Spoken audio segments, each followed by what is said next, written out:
विकसित भारत कैंपेन के तहत मंगलवार को तिलकामाझी भागलपुर विश्वविद्यालय के एनएसएस इकाई की ओर से कार्यक्रम आयोजित किया गया।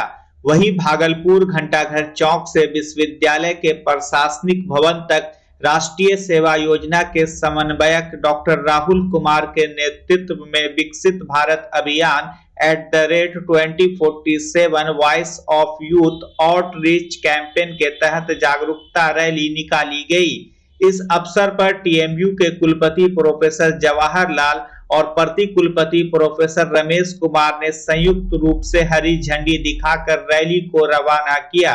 वहीं कुलपति प्रोफेसर जवाहर लाल ने प्रधानमंत्री नरेंद्र मोदी के मुहिम पर प्रकाश डालते हुए कहा कि विकसित भारत का सपना हर भारतीय का सपना है, इसलिए हर भारतीय का यह कर्तव्य है कि वह भारत को विकसित राष्ट्र बनाने के लिए अपनी भूमिका का निर्वहन करे। साथ ही कुलपति ने कहा कि मानव निर्माण का केंद्र विश्वविद्यालय है और मानव निर्माण से ही राष्ट्र निर्माण संभव है। वहीं एक सवाल के जवाब में कुलपति ने कहा कि 5 थीम पर विश्वविद्यालय स्तर पर विकसित भारत अभियान को लेकर व्यापक स्तर पर कार्यक्रम आयोजित किए जा रहे हैं और इसकी रिपोर्ट प्रतिदिन राजभवन सचिवालय को भेजी जा रही है। उन्होंने बताया कि 5 थीम पर जिनका सिलेक्शन उत्कृष्ट प्रदर्शन के लिए होगा उन्हें राजभवन की ओर से सम्मानित किया जाएगा। प्रति कुलपति प्रोफेसर रमेश कुमार ने कहा कि विश्वविद्यालय के सभी छात्र, शिक्षक एवं प्रशासनिक अधिकारी अपने अपने स्तर से राष्ट्र को विकसित बनाने के लिए अपने विचारों एवं प्रयासों के द्वारा योगदान दें। इस अवसर पर कार्यक्रम पदाधिकारी doctor Kavita Pathak, doctor Ajit Kumar, doctor Himanshu Shekhar, doctor Dharmendra Kumar, doctor Rajiv Kumar समेत कई शिक्षक और कर्मी उपस्थित थे। हमारे प्रधानमंत्री नरेंद्र मोदी जी द्वारा अभियान चलाया गया है कि विकसित भारत @2047 यानी जो 100वां वर्ष है 2047 में, उस वर्ष हमारा भारत कैसा होगा। उनका उद्देश्य है कि 2047 तक हमारा भारत विकसित भारत होगा। पूरे विश्व को 3 श्रेणियों में बांटा गया है।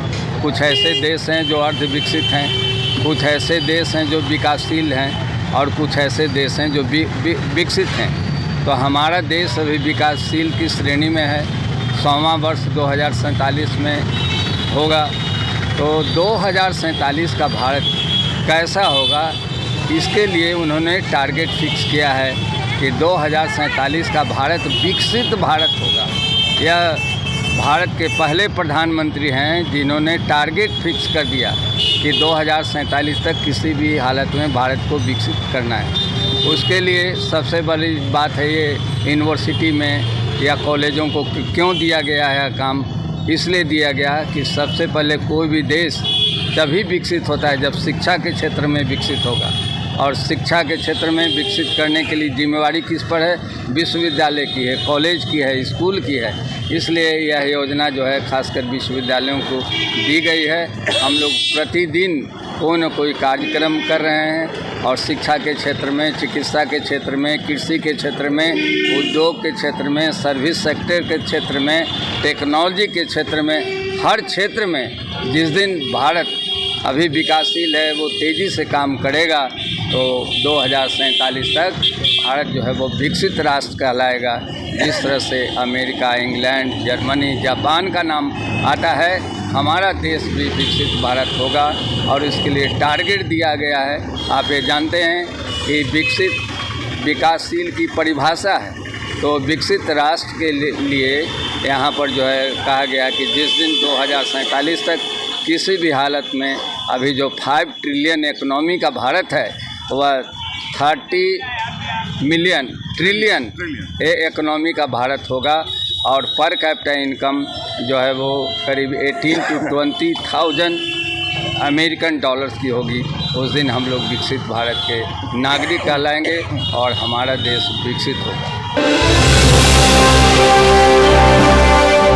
स्मार्ट सिटी भागलपुर के सैंडिस कंपाउंड में आज एक युवक युवती को बैठना महंगा पड़ गया। दरअसल जब दोनों अकेले आपस में बातचीत कर रहे थे तभी तिलका माझी थाने की पुलिस वहां पहुंच गई और उनसे पूछताछ करने लगी। हालांकि पूछताछ के क्रम में युवक युवती ने सहयोग किया, लेकिन खाकी वर्दी के सामने किसकी चलती है। वही वर्दी का रौब दिखाते हुए दोनों को पुलिस थाने ले जाने की बात कहने लगी, जिसके बाद दोनों वहां से भागने लगे।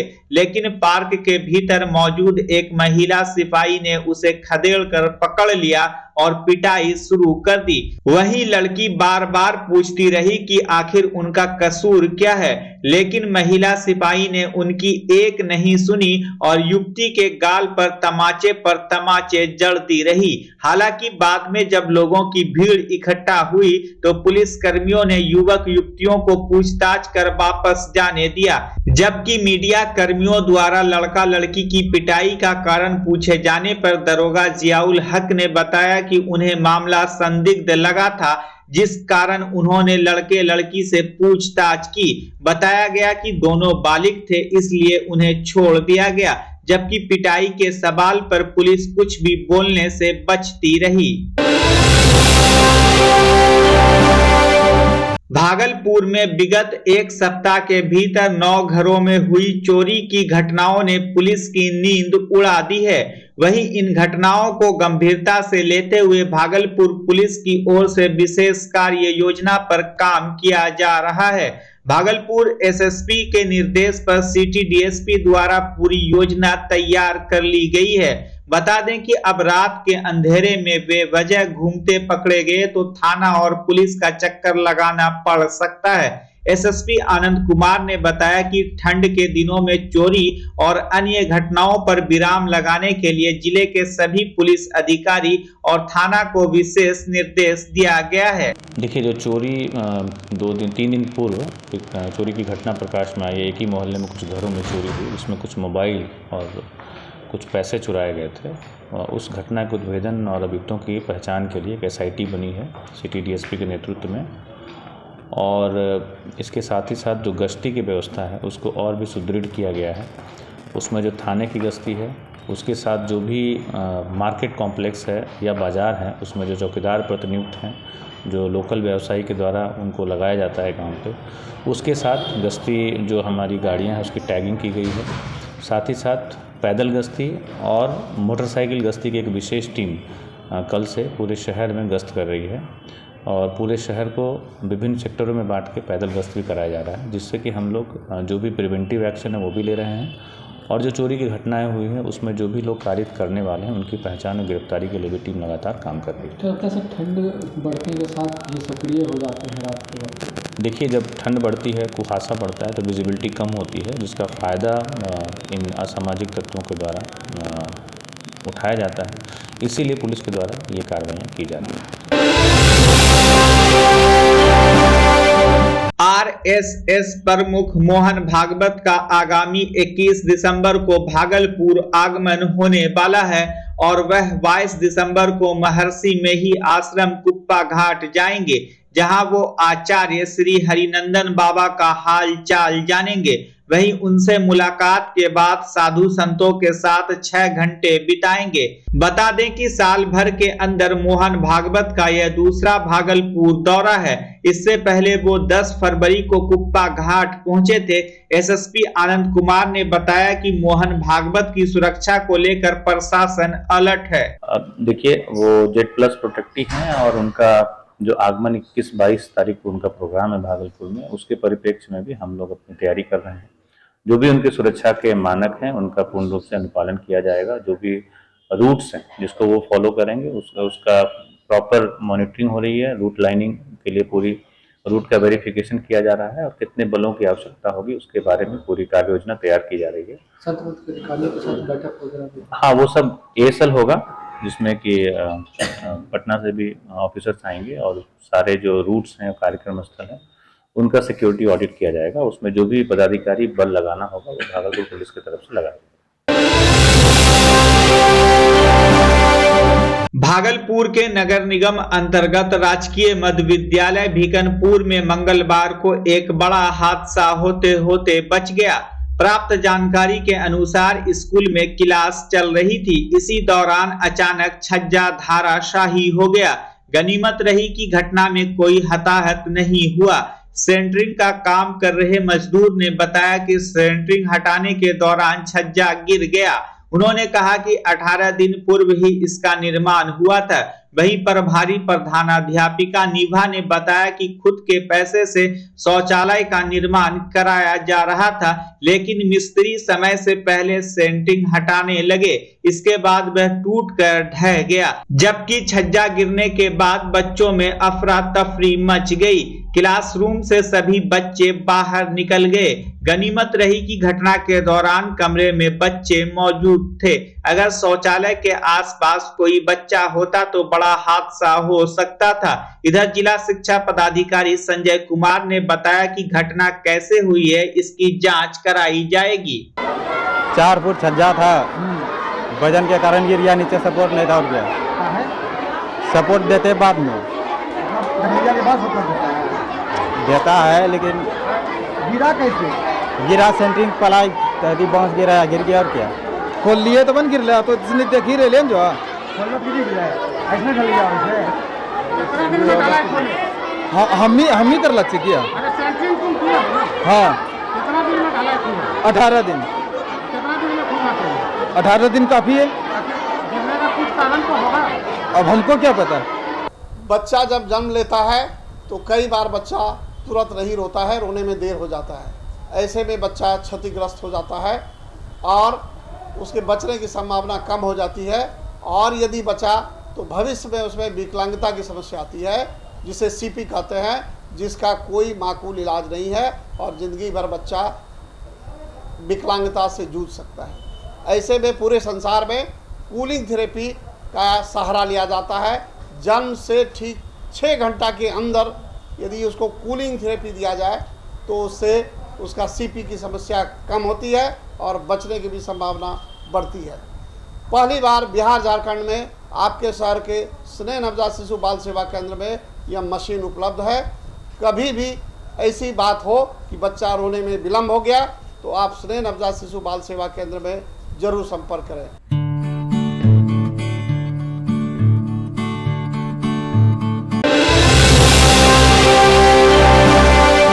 भागलपुर के मधुसूदनपुर थाना क्षेत्र के बेलखरिया पंचायत के मध्य विद्यालय जितवारपुर में स्कूल भवन ढलाई के क्रम में 8 mm का छड़ और घटिया सीमेंट इस्तेमाल होने के कारण ग्रामीणों में काफी आक्रोश है।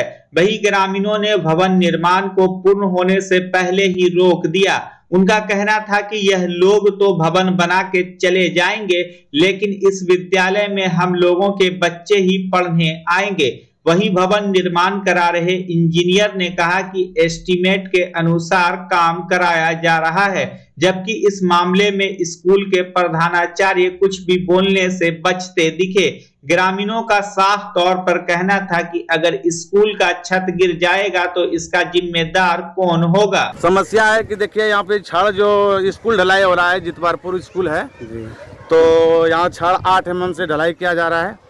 और ये हमारे शिक्षक हैं यहाँ पे और ये जेई साहब हैं, इंजीनियर साहब हैं, इसका कहना है कि 8 mm से ढलाई होगा। तो हम लोगों का समाज का कहना है 8 mm से ढलाई नहीं होगा। समस्या सर ये है कि बेलखरिया पंचायत जितवारपुर स्कूल में 8 mm से छत ढलाई हो रहा है, उसमें भी छड़ जो मतलब होना चाहिए, मतलब ज़्यादा फोड़ करके दिया है। और तीसरी बात कि छड़ जो है सब पुराना छड़ ला करके दिया है।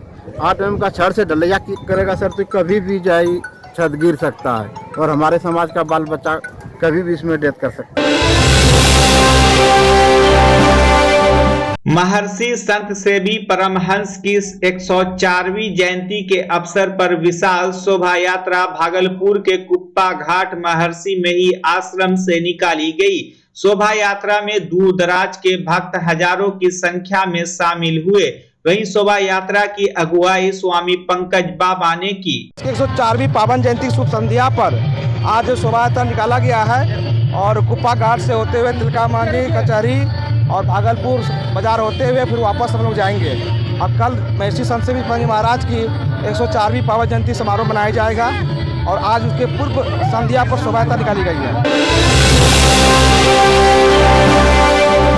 बांका जिले के धनकुंड थाना अंतर्गत नवादा धुरैया मुख्य मार्ग पर डेनबारा मोड़ के समीप बकरी को बचाने में एक कार दुर्घटनाग्रस्त होकर सड़क किनारे गहरे खाई में पलट गई, जिससे कार चालक रजौन थाना क्षेत्र के चकरोसन गांव निवासी 35 वर्षीय चंद्रशेखर यादव की घटना स्थल पर ही मौत हो गई, जबकि कार पर सवार अन्य 4 महिला गंभीर रूप से जख्मी हो गई।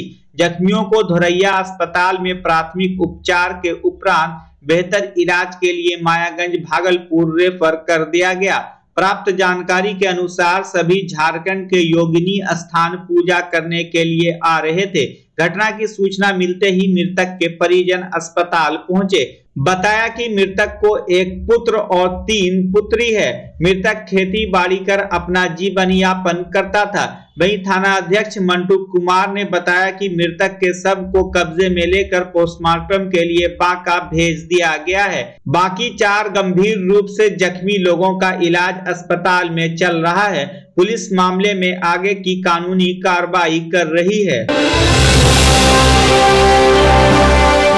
बिहार के रोहतास में डेहरी डालमिया नगर परिषद में व्याप्त कथित तौर पर भ्रष्टाचार के खिलाफ जाप नेता ने मोर्चा खोल दिया है। साथ ही विभिन्न मांगों को लेकर 1 दिवसीय धरना भी दिया। दरअसल कार्यालय परिसर में जन अधिकार पार्टी के प्रदेश महासचिव समीर कुमार के नेतृत्व में नगर परिषद डेहरी डालमिया नगर क्षेत्र के लोगों ने सोमवार को धरना प्रदर्शन किया।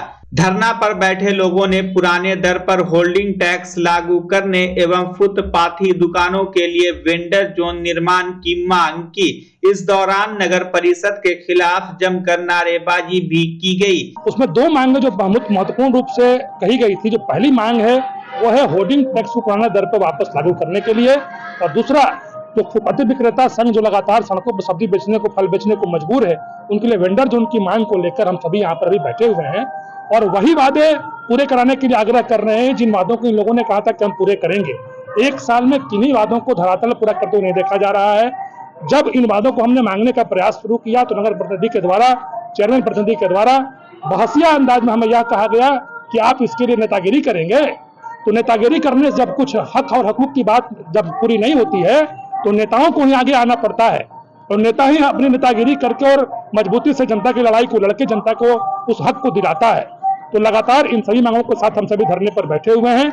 अभी तक किसी प्रतिनिधि ने हमारे न मांग को समझा है न जाना है, और लगातार यहाँ के प्रतिनिधि और यहाँ के कर्मचारी इस धरने को खत्म करने के लगे हुए हैं। नगर परिषद द्वारा आरोप लगाया कि आप परमिशन नहीं लिए गए। नगर परिषद के एग्जीक्यूटिव ऑफिसर का व्हाट्सएप चेक कर लिया जाए। मैंने जो बैनर अपने ठीक पीछे लगा रखा है, यह पूरा बैनर ही मैंने उनके व्हाट्सएप के जरिए भेज दिया है। उस मैसेज को उन्होंने सीन भी किया है। अगर उन्हें कोई आपत्ति थी मेरे इस कार्यक्रम से, अगर वो पढ़ने के बाद भी अगर कोई रिप्लाई नहीं करते हैं तो यह माना जा सकता है कि उन्हें कोई दिक्कत नहीं इस कार्य करने से।